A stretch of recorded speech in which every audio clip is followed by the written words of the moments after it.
नमस्कार दोस्तों। आज की इस वीडियो में हम लोग थोड़ी चर्चा करेंगे मेंस के ऊपर। सिविल सर्विसेज का मेंस काफ़ी इम्पॉर्टेंट एक स्टेज होता है आपकी ओवरऑल सिलेक्शन में, एग्जामिनेशन प्रोसेस में, क्योंकि इसी स्टेज के मार्क्स निर्धारित करेगा कि आपका नाम फाइनल लिस्ट में आएगा कि नहीं, आपको कौन सा सर्विस मिलेगा, आपका रैंक कितना रहेगा।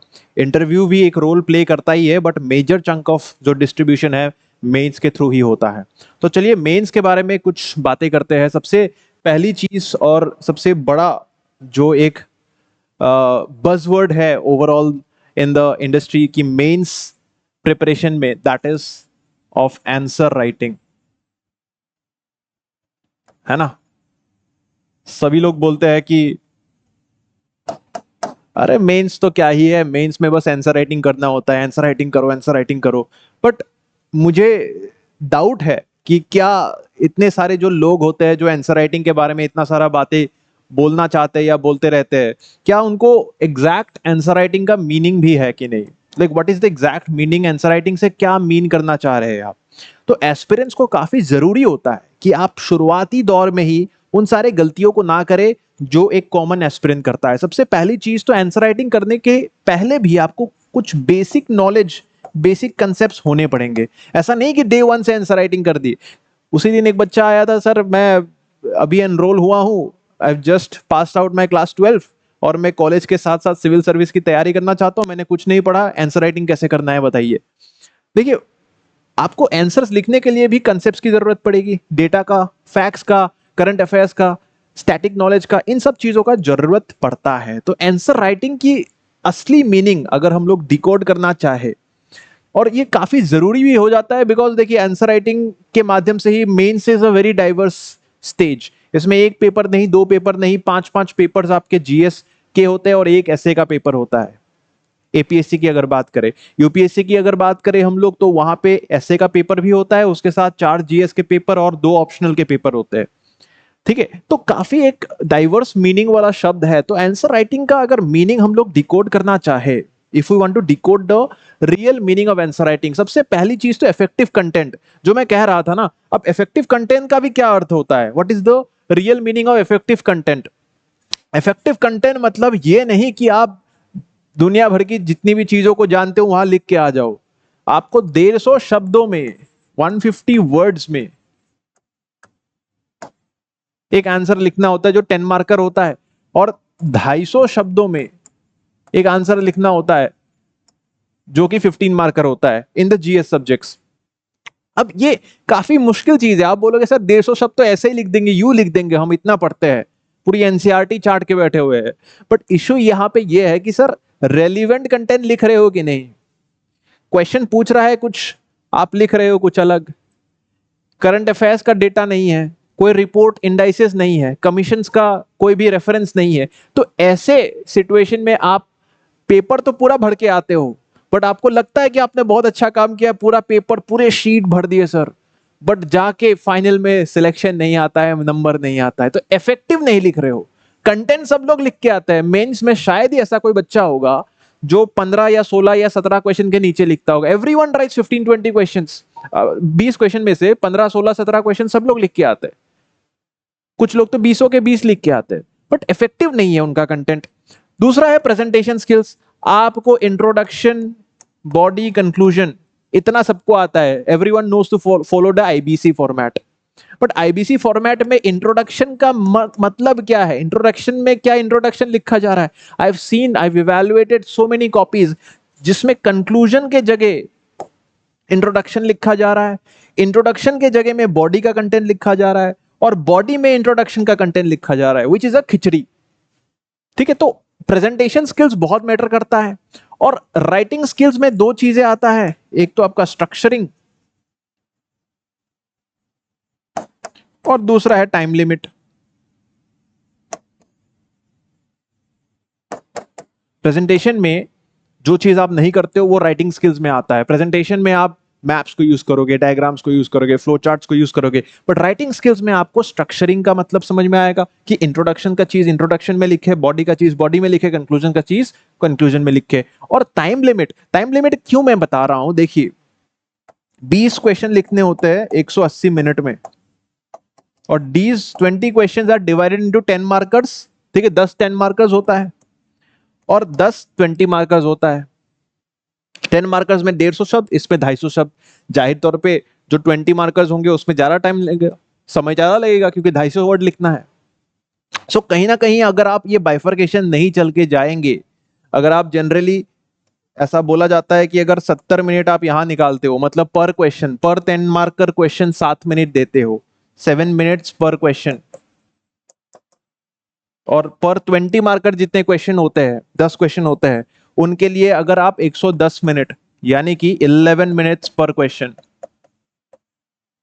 तो यहां पे 70 plus 110 comes out to be 180 minutes which is 3 hours।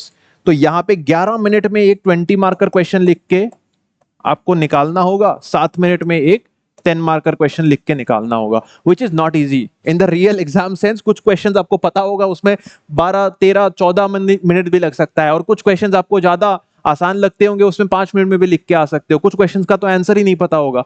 So real, वो जो कहते हैं ना, रेंज में फायरिंग करना और युद्ध में लड़ाई करना दो अलग चीज होता है, वही चीज आपका राइटिंग स्किल्स टेस्ट करता है।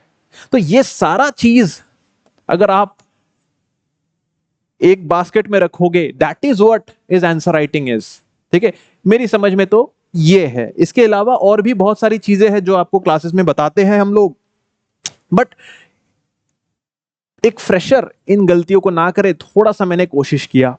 अब इसमें एक बहुत बड़ी चीज है कि मास्टर कैसे करे, तो स्ट्रक्चर्ड प्रैक्टिस आपका होना चाहिए। स्ट्रक्चर्ड प्रैक्टिस मतलब ऐसा नहीं कि आप बिना जाने बिना समझे चीजों को लिखना स्टार्ट कर दे, या फिर स्ट्रक्चर्ड प्रैक्टिस मतलब यहां पे एक और बहुत बड़ी चीज आती है, मैं झूठ बोल रहा हूं तो बताइएगा, गलत बोल रहा हूं तो बताइएगा। मैंने नोटिस किया है कि आप में से लोग, कि सत्यजीत सर जैसे रोज आपको प्रैक्टिस कराते ही है करंट अफेयर्स के माध्यम से, बट आप लोग क्या करते हो, पहले तो मॉडल आंसर देख लेते हो, जो मॉडल आंसर में दिया है पूरा उसी को छाप दिया है। एक मोबाइल होता है आपके पास, एक लैपटॉप होता है और एक होता है टैबलेट। तीनों में 3 अलग अलग वेबसाइट खुले हुए हैं, ठीक है, उधर चैट जीपीटी खुला हुआ है, सबसे पूछताछ करके लिखते रहते हो आप लोग। कभी दोस्त को भी पूछ लिया, क्लासरूम में लिख रहे हो तो पास वाला क्या लिख रहा है वो भी देख लिया। तो ये सारा चीज करके जब आप लिखते हो तो जाहिर तौर पे वो तो आंसर अच्छा बनेगा ही, बट क्या एग्जाम में ये सारे रिसोर्सेस आपको मिलेंगे? सत्यजीत सर का मॉडल आंसर तो एग्जाम में नहीं मिलेगा आपको। तो स्ट्रक्चरिंग बहुत जरूरी है, खुद से प्रैक्टिस करना बहुत जरूरी है। दूसरा चीज क्रिटिकल इवैल्यूएशन, मतलब लिख तो देते हैं हम लोग, बट कितने लोग शिद्दत से पोर्टल में जाके अपने आंसर सबमिट करते हो? बताइए, हैंड रेज करके बताइए मेरे को कमेंट सेक्शन में कि sir I submit answers daily. मुश्किल से 10-5 लोग होंगे जो रेगुलरली रोज इनिशिएटिव को फॉलो करते हैं आंसर राइटिंग की। एंड रेगुलर इम्प्रोवाइजेशन, जो आपको इवैल्यूएशन दिया जा रहा है, पहली चीज तो क्या इवैल्यूएशन का सही मीनिंग आपने समझा, और दूसरा क्या आपने उन इवैल्यूएटिव पॉइंट्स को अप्लाई किया अपने नेक्स्ट आंसर में, नेक्स्ट टेस्ट में। यह काफी जरूरी चीज हो जाता है दोस्तों। और कुछ इसी चीज को मैं समझाने के लिए मैं चाहता हूं कि हमारा एक स्टूडेंट जो हमसे ऑलरेडी दिसंबर 2022 से जुड़ा हुआ है और उन्होंने अभी तक 2 मेंस लिखे हैं, ठीक है, वो अपना एक्सपीरियंस शेयर करेगा मेंस एग्जाम का क्या होता है। क्योंकि often at times faculty point of view तो चीजें समझना जरूरी होता ही है, but student point of view जो हाल ही में लिख के आया है, इनफैक्ट इस बार का जो एपीएससी का मेंस था वो भी लिख के आया है रिपुंजय ने, तो मैं चाहता हूं कि अभी जो पिछले हफ्ते खत्म हुआ है उस मेंस का क्या है उनका एक्सपीरियंस था, और किस तरीके से क्या इन्हीं चैलेंजेस को उन्होंने फेस किया था, और किस तरीके से इन चैलेंजेस को उन्होंने कैटर किया। I would like to welcome Ripunjay, please एक बार आइए और बच्चों को थोड़ा बताइए। Thank you, sir, for this opportunity. So মই অসমীয়াতে কওঁ কথাখিনি, আৰু মই মোৰ এক্সপিৰিয়েঞ্চৰ পৰা কওঁ। Since I have been with this civil service journey since last 4 years almost, and so far I have written 2 APSC mains, and even I have appeared for APSC interviews last year. এটা ছাৰে যিখিনি কথা ক'লে চবে আপোনালোক আটাইখিনিয়ে ধৰিব পাৰিছে মেইনছৰ ষ্ট্ৰাগলটো কেনেকুৱা হয়, আমাৰ যিটো ৰিয়েল এনভাইৰনমেণ্টত আমি যিটো কথা ভাবোঁ, ক'ব গ'লে মেইনছৰ এনভাইৰনমেণ্টটো কমপ্লিটলি এটা বেলেগ এটা হৈ যায়। আৰু মই এটা ফৰ এক্সাম্পল মই এটা কথা কওঁ, এইবছৰ যিবিলাকে মেইনছ দিছে, অৰ্থাৎ যিটো 26, 27, 20 জুলাইত হৈছিলে, তো গম পাই টেম্পাৰেচাৰটো কেনেকুৱা আছিলে। চবে যিবিলাক পূৰা মানে চবৰে পচিনা পচিনা হৈ গৈছে, ইনফেক্ট লিখিব পৰা নাই, বিৰাট ভাল ইমান প্ৰিপাৰেশ্যন থকাৰ পিছত লিখিব পৰা নাই, অৰ্থাৎ চবৰে ইফিচিয়েঞ্চি অলমষ্ট 20% ডাউন হৈছে, হুইচ আই হেভ ফেচড ইভেন। চ' ক'ব গ'লে আমাৰ মেইনছৰ এনচাৰিংটো এটা বহুত ভালকৈ ষ্ট্ৰাকচাৰেলি হোৱাটো বহুত একেবাৰে উচিত হয়। চ' সেইকাৰণে মই মোৰ এক্সপিৰিয়েঞ্চৰ পৰা এটা কথা কওঁ, মেইনছত APSCৰ যেতিয়া মই প্ৰথমতে SPMৰ লগত মই এছ'চিয়েট হৈছিলোঁ এজ এ ষ্টুডেণ্ট, তেতিয়াৰ পৰাই মেইনছৰ এনচাৰ ৰাইটিং কৰিছোঁ। আৰু APSC 2022 হওক 23 হওক, SPMৰ মেইনছ অৰিয়েণ্টেড যিমানখিনি টেষ্ট ছিৰিজ আছে, আটাইখিনি টেষ্টতে মই অলৰেডি এপিয়াৰ হৈছোঁ। আমি যোৱাবাৰ দেখিছিলোঁ মৃদুল ছাৰে আমাৰ SPMৰ পূৰা মেইনছ মকত 2টা আনিছিলে, আমি সেইখিনি বনাইছোঁ। তো আমি তাতে দেখিছিলোঁ কি, first thing is mains oriented answer writing আৰু ইভালুৱেশ্যন। অভিষেক ছাৰে এটা কথা ক'লে যে অফেন আমি যিটো বস্তু লিখোঁ ভাবোঁ কি সেইটো আমি লিখাটো শুদ্ধ হয়, কাৰণ আমাৰ নলেজৰ পৰা, কিন্তু যেতিয়া আমি ইভালুৱেশ্যন কৰা যায় তেতিয়া আমি দেখোঁ যে আমাৰ যিটো এনচাৰ আছে তাতে বহুতখিনি লুপ হোল থাকে বা বহুতখিনি পেলু থাকে। তো সেইখিনি আমি এজন ইভালুৱেশ্যন যেতিয়া কৰা যায় তেতিয়া আমি গম পাওঁ যে আমাৰ এনচাৰখিনি আকৌ এনেকৈ ইম্প্ৰুভ কৰিব পাৰি। আৰু SPMে মোক এইখিনি সহায় কৰিছিলে। মই আজি মোৰ এটা পাৰ্চনেল এক্সপিৰিয়েঞ্চ কওঁ। SPMত মই যেতিয়া আজিৰ পৰা অলমষ্ট 2 years আগত যেতিয়া মই ফাৰ্ষ্ট টেষ্ট লিখিছিলোঁ মেইনছৰ, তেতিয়া মই ইথিক্সৰ টেষ্ট এটা লিখিছিলোঁ, আৰু that test series took me around 430 hours। আৰু with due evaluation, with due proper strategy আৰু ডেইলি প্ৰেক্টিছ কৰি recently I am proudly saying কি ৰিচেণ্টলি মই 23 জুলাইত মই ইথিক্সৰ লাষ্ট এটা টেষ্ট ছিৰিজ লিখিছিলোঁ, and I completed that test in 245 hours। চ' এইটো এচিভমেণ্ট হয়। এই এচিভমেণ্টটো কেনেকৈ হয়, আপোনাৰ with proper practice, proper evaluation and proper আপুনি কি ডাটা দিব লাগিব, ফেক দিব লাগিব, বা আপুনি কি এনচাৰ দিব, কেনেকৈ ফিল কৰিব। কাৰণ এথিক্সৰ আপোনাৰ 15 মাৰ্কাৰৰ কুৱেশ্যনত 4টা পেজ আহে, আৰু 10 মাৰ্কাৰত 2টা পেজ আহে, আৰু ইথিক্সৰ যিবিলাক কেছ ষ্টাডি আছে তাতে 20 মাৰ্কাৰত 5টা পেজ আহে। চ' আমি যেতিয়া হিউমেনলি অৰ্থাৎ ক'ব গ'লে GSৰ পেপাৰ এখনত টোটেল 15 মাৰ্কাৰৰ কাৰণে 40টা পেজ থাকে, আৰু আপোনাৰ 10 মাৰ্কাৰৰ কাৰণে 20টা পেজ থাকে, তো অভাৰঅল 60 পেজ। তো 3 hours আপুনি 60 পেজ ফিল আপ কৰা হিউমেনলি পচিবল নহয়, unless you have some tricks means ক'ব গ'লে ফ্ল'চাৰ্ট হওক, ডায়েগ্ৰাম হওক, ডেটা হওক, ফেক্ট হওক, অৰ্থাৎ যিটোক নেকি আমি কওঁ এনচাৰ ৰাইটিং স্কিল বুলি কয়। আৰু এই এনচাৰ ৰাইটিং স্কিল এটি অভাৰ দি নাইট নাহে, এইটো প্ৰপাৰ প্ৰেক্টিছ লাগিব উইথ ডিউ প্ৰচেছ। যেতিয়া আমি প্ৰথমতে আমি ভুল কৰিব লাগিব, ভুল কৰিলে শিকিম। অভাৰ দি নাইট যেতিয়া আমি আজিৰ পৰা অলপ অলপকৈ প্ৰচেছ কৰি থাকোঁ তেতিয়া শিকি যাম। আৰু মই এটা কথা কওঁ, এইখিনিতে মই এটা ক'ব বিচাৰিছোঁ চবকে, যে মেক্সিমাম আমাৰ দেখা যায় যে এনচাৰ ৰাইটিঙৰ ক্ষেত্ৰত প্ৰিলিমছ যেতিয়া ক্লিয়াৰ হয় আৰু মেইনছ যেতিয়া হয়, তো অলমষ্ট 2.5 month থাকে, আৰু মেক্সিমাম 90% ষ্টুডেণ্টক দেখা যায় এইখিনি টাইমতে এনচাৰ ৰাইটিঙৰ প্ৰেক্টিছ কৰে, যিটো নেকি এটা একচুৱেলি এটা ৰং আইডিয়া হয়। কাৰণ 2.5 monthsত আপুনি এনচাৰ ৰাইটিং প্ৰেক্টিছে কৰিব, নে আপুনি এনচাৰে বনাব, নে আপুনি কণ্টেণ্টে ইনভেষ্ট কৰিব, নে আপুনি কি কৰিব, কাৰণ গোটেইখিনি কনচলিডেট কৰিব লগা হয়। চ' যদিহে ষ্টুডেণ্ট এজনে গোটেই বছৰটো, অৰ্থাৎ যেতিয়া ছাপ'জ আজি মই ইণ্ডিয়ান পলিটি পঢ়িছোঁ, যে suppose I have read something about federalism, so' I should practice some question, might be UPSC previous year's question on federalism. চ' অৰ্থাৎ যেতিয়াই নেকি কনচেপচুৱেল ক্লিয়াৰিটি এটা হৈ থাকিব তেতিয়াই নেকি এনচাৰ ৰাইটিং কৰাটো উচিত। অৰ্থাৎ আমি যেতিয়াৰ পৰা আমাৰ বেছিক কনচেপ্ট, মই এইটো কোৱা নাই যে day 1ৰ পৰা প্ৰিপাৰেশ্যন কৰিব লাগিব, কিন্তু আমাৰ যেতিয়াৰ পৰা এটা কনচেপচুৱেল আণ্ডাৰষ্টেণ্ডিং হ'ব for any subject, we should start answer writing, because at the end answer writing is the presence of the game, your time skill.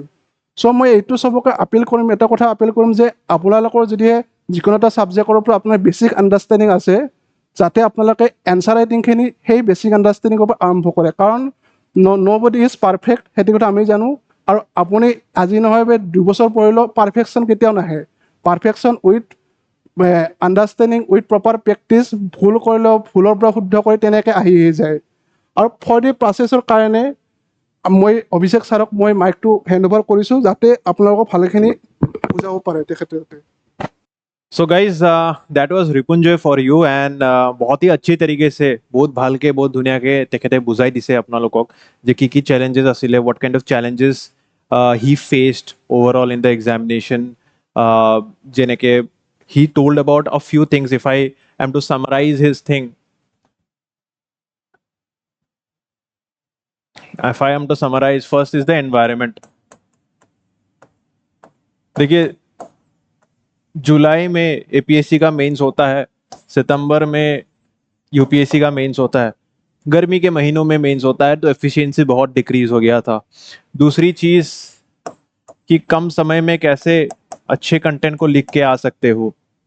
तीसरी चीज रेगुलर प्रैक्टिस, टाइमली प्रैक्टिस, ठीक है, टाइम पे आप स्टार्ट करो। जो 2.5 महीने का समय मिलता है प्री और मेंस के बीच, that is not enough to do your entire study for mains. तो कुछ इन्हीं सारे चैलेंजेस को देखते हुए, और चौथा चीज जो इवैल्यूएशन का बात बताया उन्होंने कि रेगुलर इवैल्यूएशन के द्वारा ही उनको इम्प्रोवाइजेशन का एक मेथड मालूम पड़ा। तो ये जो चीजें हैं हमने सोचा, ठीक है, कि अगर आने वाले समय में हमारे में से कोई बच्चा मेंस लिखने जा रहा है, 2025 में लिखने जा रहा है, यूपीएससी का हो, एपीएससी का हो, it is very important that आप टाइमली इन चैलेंजेस को टैकल करें। और इसीलिए मैं एसपीएम के प्लेटफॉर्म के द्वारा आपको कुछ सहायता करने वाला हूं।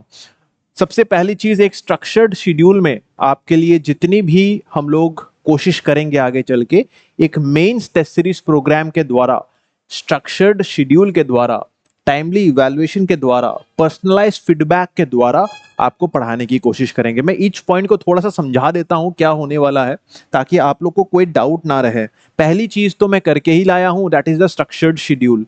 ठीक है, तो ये जो शेड्यूल है, ठीक है, this schedule is very very important, ताकि आप चीज को समझ पाइए। ये शेड्यूल जो है दोस्तों, इस शेड्यूल के माध्यम से आपको एक टाइम टेबल मिलेगा, जिस टाइम टेबल को आप फॉलो करके before even completing your prelims आपको एक आइडिया मिल जाएगा सभी सब्जेक्ट्स का। और वो टाइम टेबल आज ही मैं इसी वीडियो में थोड़ी देर आगे चल के शो करने वाला हूं। दूसरा है टाइमली इवैल्यूएशन, कि भाई आपको ऐसा नहीं कि आप टेस्ट सबमिट कर दिए 1 महीने बाद उसका इवैल्यूएशन मिलेगा, ठीक है, it will be provided to you within 10 days. In fact less than ही 10 डेज में मिल जाएगा, बट हम लोग सेफर साइड बोलते हैं कि 10 डेज के अंदर अंदर तो मिल ही जाएगा। उसके बाद पर्सनलाइज फीडबैक, ये सबसे बढ़िया चीज है। जनरली क्या होता है, दूसरे प्रोग्राम्स में आपको बस एक जनरल डिस्कशन वीडियो दे दिया जाता है, बट यहाँ पे 1-to-1 आप मेंटर के साथ कनेक्ट कर पाएंगे। उन इवैल्यूएशन की पॉइंट्स को, जो भी आपके इवैल्यूएशन में फीडबैक रहता है, जो भी आपके मार्क्स रहते हैं, उसका क्या सही कारण था, उसको समझाया जाएगा, बाकायदा आपको एक्सप्लेन किया जाएगा। और ये I think will be the next big thing, revolutionary thing, जो आपकी प्रिपरेशन को आगे बढ़ाएगा। ये इसको कोई आम बात मत समझिएगा कि एक मेंटर जो आपके कॉपी इवैल्यूएट कर रहा है, उस मेंटर के साथ आपको इंटरेक्ट करने का मौका मिल रहा है।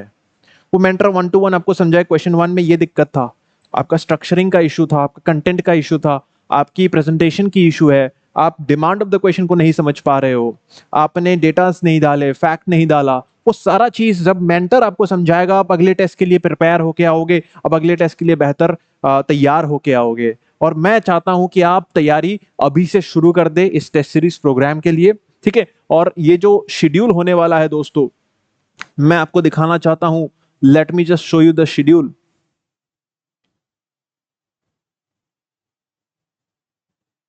दिस इज द शेड्यूल, ठीक है। तो आपका जो टेस्ट है 18 अगस्त से स्टार्ट होने वाला है, और पहला टेस्ट रहने वाला है ऐसे सब टॉपिक्स वाइज। देखिए हमने 2 प्रकार के टेस्ट यहां पे इंक्लूड किए हैं। आप अगर ढंग से देखेंगे, there are 2 kinds of test. एक हो गया आपका सेक्शनल टेस्ट, ठीक है, ये 125 नंबर का होगा, स्लॉट ऑफ द टाइम भी हम लोग दिन के किस स्लॉट में, और ऐसा नहीं कि सारे मॉर्निंग में, कुछ आफ्टरनून स्लॉट्स में भी है। There are afternoon slots because APSC UPSC में भी आफ्टरनून को एग्जाम होता है। 2 से 5 बजे आपको लिखने का आदत होना पड़ेगा। एनवायरनमेंट जरूरी होता है, ठीक है। तो यहां पे आप देखेंगे फुल लेंथ टेस्ट भी होंगे, 250 नंबर का ऐसे, और कुछ सेक्शनल टेस्ट होंगे। फिर जीएस का फुल सिलेबस भी कराया जाएगा। आपको टॉपिक बाय टॉपिक कराते रहेंगे और जाके आपको एक फुल लेंथ टेस्ट भी मिल जाएगा, ताकि पूरे के पूरे एग्जाम सिचुएशन का आपको एक एक्सपीरियंस मिल जाए। तो ऐसे उस तरीके से सारे टॉपिक्स को हमने लिस्ट डाउन किया है, और कोशिश यह है कि दिसंबर पहुंचने से पहले पहले 1 हफ्ता पहले तक आपको एक बहुत ही कंप्रीहेंसिव प्रिपरेशन कराएंगे, इवैल्यूएशन कराएंगे, और मेंटर के साथ आपको सपोर्ट दिलाएंगे, ठीक है। तो ये हमारा ईयर लॉन्ग टेस्ट सीरीज रहने वाला है, मेंस फोकस्ड। प्रीलिम्स के लिए तो हम लोग करा ही रहे हैं, उसके साथ साथ अब मेंस को भी हम लोग टारगेट कर रहे हैं एक कंप्रीहेंसिव तरीके से। बताइएगा कमेंट सेक्शन में what do you think about the programme, और अगर आपको लगता है कि रिपुंजय का जो फीडबैक था, जिस तरीके से उन्होंने मेंस को बारंबार क्रैक किया है, और जिस तरीके से हम लोग ने इस नए प्रोग्राम को कुछ और चेंजेस के द्वारा रिवैम्प भी किया है, मैं उन चेंजेस को भी बताना चाहूंगा। The changes are here. If you see the test series, देखिए इस प्रोग्राम डिटेल्स को ढंग से नोट डाउन कर लीजिएगा, बाद में कोई कंफ्यूजन नहीं रहना चाहिए। पहली चीज, test series will be available both in English and SMS medium.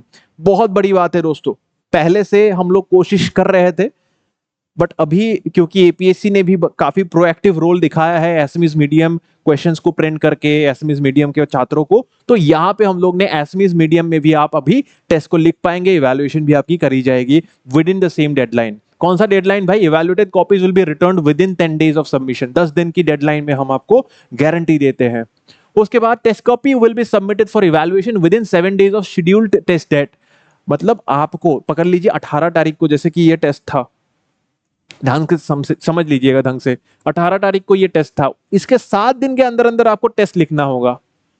अगर आप अगले महीने के सितंबर के 1 तारीख को टेस्ट लिख के आते हो, then it will not be evaluated. I am so sorry, because बहुत सारे बच्चे रहेंगे, हमें भी उस डेडलाइन को फॉलो करना पड़ेगा, राइट। तो 7 दिन के अंदर अंदर आपको टेस्ट लिखना होगा, otherwise copy will not be accepted for evaluation purpose. We are really sorry for this. आपका भी डिसिप्लिन इसमें टेस्ट होगा। 4th point, evaluated copy will be shared via mail. Mail में मिलेगा, कहीं आपको भागना नहीं है। Only blue and black pen जो एपीएससी की एग्जाम में होता है, ठीक है, ब्लू एंड ब्लैक पेन में ही आपको एग्जाम लिखना होगा, and any other pen will be not accepted. No electric gadgets. पूरा एग्जाम लाइक एनवायरनमेंट, जो रिपुंजय ने आपको बताया था, एनवायरनमेंट का बहुत जरूरत होता है। मेंस से पहले एक बार मेंस लिखना एसपीएम आपको प्रोवाइड कर रहा है उस एनवायरनमेंट में, और बच्चे आएंगे यहाँ पे लिखेंगे और शिद्दत से लिखेंगे। कोई कॉपी पेन ओपन करके नहीं लिखा जाएगा, कोई भी मोबाइल गैजेट्स लैपटॉप देख के नहीं लिखने के लिए दिया जाएगा। And lastly, only transparent water bottles जो एग्जामिनेशन हॉल में है। जितना हो सके हमने रेप्लिकेट करने की कोशिश किया है रियल एग्जामिनेशन सिनेरियो को, और ये सारी कोशिश देखिए हमारे लिए क्या, we would have not even went that far. ये सारी कोशिश एक ही चीज के लिए है, कि आप लोग सीरियस हो जाओ। मेंस की तैयारी प्रीलिम्स क्रैक करने के बाद ना करे, मेंस की तैयारी पहले से ही करना है, प्रीलिम्स से पहले ही करना है। बट ये भी नहीं कि बिना पढ़े कुछ भी चले आए, तो थोड़ा सा पढ़ के आइएगा, तो आई थिंक आपको ज्यादा इसका प्रोग्राम का बेनिफिट मिलेगा। अब इसमें बहुत सारा बच्चा पूछेगा कि सर फीस क्या होने वाला है, क्या स्ट्रक्चर होगा, कैसे एनरोल करेंगे, तो मैं उसका डिटेल्स भी आपको शेयर कर देता हूं। जी हाँ दोस्तों, बहुत बड़ी घोषणा है कि it is kept free for all the foundation students. जितने भी हमारे पुराने, नए, करंट, फ्यूचर के फाउंडेशन स्टूडेंट्स है, सबके लिए फ्री रखा गया है, ठीक है। लेकिन मुझे लगता है कि फाउंडेशन के बच्चों को भी कुछ एनरोलमेंट के रिगार्डिंग डाउट्स हो सकता है। देखिए पैसा तो नहीं चार्ज होगा, बट कहाँ पे क्लासेस होंगी, कब होंगी, क्या हो classes, I mean the test होंगी, कैसे सबमिट करना है, आपका पोर्टल में जाएगा कि कहाँ क्वेश्चन पेपर कहाँ मिलेगा, प्रिंट आउट का क्या नियम है। आई नो ये सारे डाउट्स कॉमन डाउट्स है, हमेशा हर साल हम लोग फेस करते हैं, तो कहीं ना कहीं ये नंबर आपको हेल्प करेगा, ठीक है। This is the student helpline number. उसके बाद जो बाहर का स्टूडेंट है, पकड़ लीजिए आपने फाउंडेशन हमसे नहीं खरीदा है, बट आप मेंस टेस्ट सीरीज प्रोग्राम के माध्यम से अपने आप को मेंस रेडी करना चाहते हैं, तो आप इस नंबर पे कॉल करिएगा। और ये वाली काम मत करिएगा कि आप बाहर के स्टूडेंट हैं तो यहाँ पे कॉल कर रहे हैं, वो डेटा भी वेरीफाई किया जाएगा। ऐसा हुआ है, इसीलिए मैं बता रहा हूं। तो प्लीज कोशिश करिए कि आप अगर नॉन फाउंडेशन स्टूडेंट है तो आप इस नंबर पे कॉल करिए, कांटेक्ट करिए। There will be a fees for all of the non foundation students, जो आपको इस नंबर पे हमारे काउंसलर्स एक्सप्लेन कर देंगे, बता देंगे। Will keep it very nominal ताकि सभी लोगों के लिए एक्सेसिबल रहे। कोशिश बहुत ही नेक है कि आपको मेंस की तैयारी करानी है और मेंस के लिए ही ये सारा प्रोग्राम, ये सारा मेहनत करा जा रहा है। तो दोस्तों ये था ओवरऑल प्रोग्राम जो आंसर राइटिंग से शुरू होके, real definition of answer writing से शुरू होके आपको मेंस टेस्ट सीरीज तक लेके जा रही है और आपको अपना मेंस का सपना क्रैक करने में सहायता कराने वाली है। कैसा लगा प्रोग्राम? अगर आपको सहायता होगा इसके द्वारा बताइएगा मेरे को कमेंट सेक्शन में। वीडियो को लाइक करिएगा अगर आपको पसंद आ रहा है कंटेंट, और चैनल को सब्सक्राइब करिएगा। Thank you so much.